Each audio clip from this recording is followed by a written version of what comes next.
Today I'm working on a 5/8 3/4 wave. I'm not sure which one it is, but it's pretty doggone long. Anyway, don't judge me. It's been a while, but anyway, taking a good old steel grinder brush and polishing all of the connector points, taking the elements apart, making sure I marked them where I can put them right back together. But you can see the difference in color above the mark and then below the mark. And I'm going to clean every one of these and put them back together, and we'll see what the results are. Well, right here we're going to start at another joint, and you can see how it is all oxidized, dirty. This antenna was up for, I want to say, close to 20 years. It hasn't been taken apart for 20 years. So, you know, just get your tools out, make it a rainy day project, and I'll be right back. Okay, I slid those apart so you can see how these have been sitting together for 20 years. So anyway, we're going to clean these up. You just got to take the time to do it so you'll have great continuity when you put, and conductivity when you put it back together. That's the objective, cleaning the antenna. I'll be back. Thank you. I'll be back. Okay, you can see all the oxidation on this joint, and we're going to clean it up. I cleaned up the splices so that the splices, when they squeeze together, they're going to have better conductivity as well. So just clean them up, make them look nice and shiny, and we'll be back. And yes, for those of you wondering, I am wearing a visor. So you got to protect your eyes and keep the dust from going up in your nose, all that stuff. So anyway, looking back at this junction I just cleaned up and everything, you just got to make them. And if you use, let me show you up close here, turn it around here. If you use this type of grinding wheel, that's the reason for the shield mask, because it slings. So now here, if you look at this, you can see that what it does is that roughs it up, and when you touch it, you can actually feel the rough, and you can see the grooves.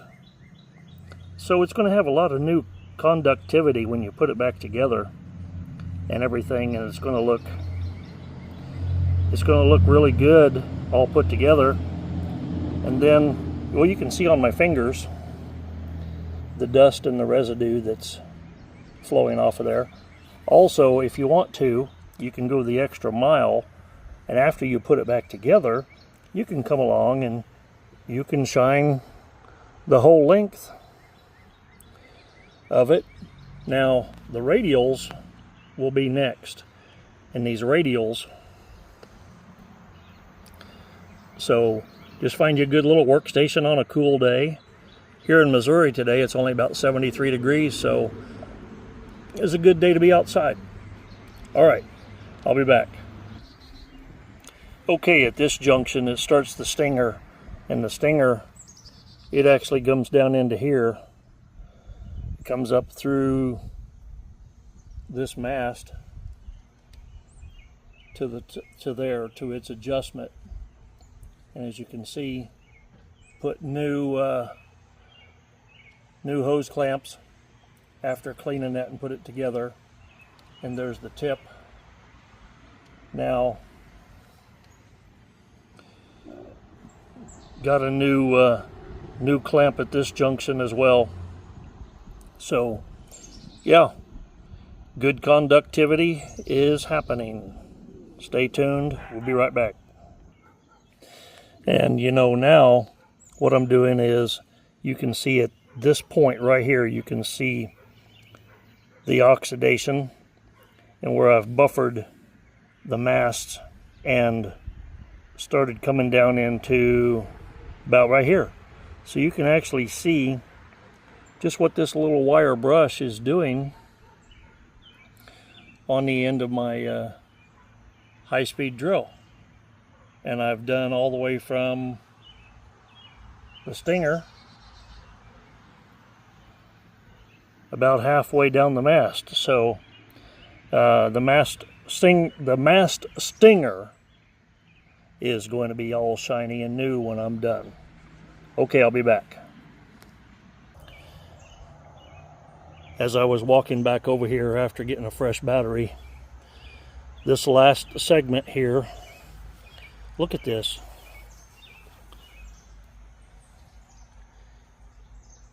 Look how shiny that is and how dull oxidized this is.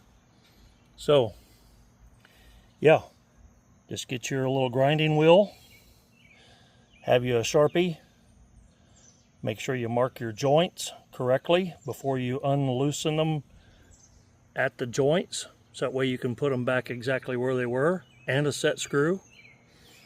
So yeah, all right, I'm going to proceed and get the rest of this cleaned up.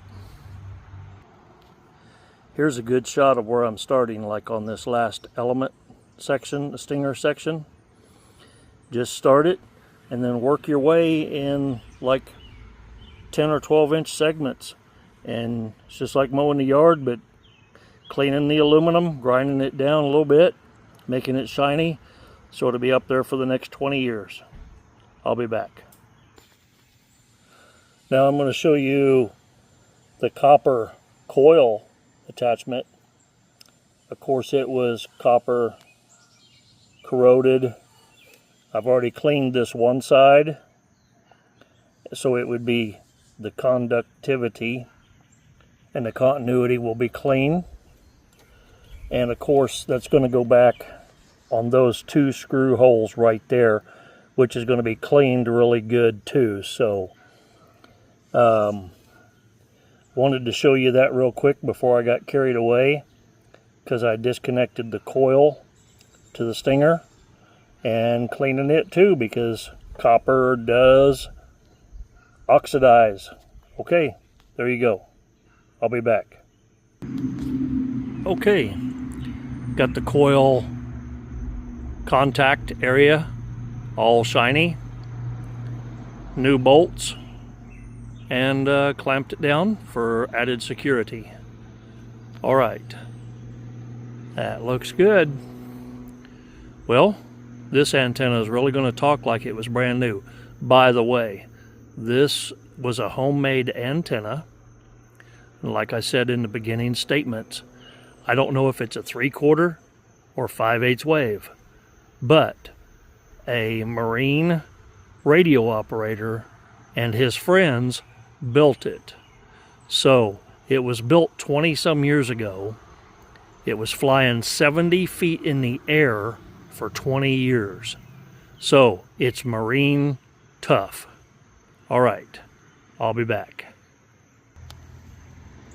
Okay, now this is the ground plate, and as you can see as I rotate them, they are all rusty, need cleaned up, and there's number 4. Okay, we're going to clean those up now. Be right back.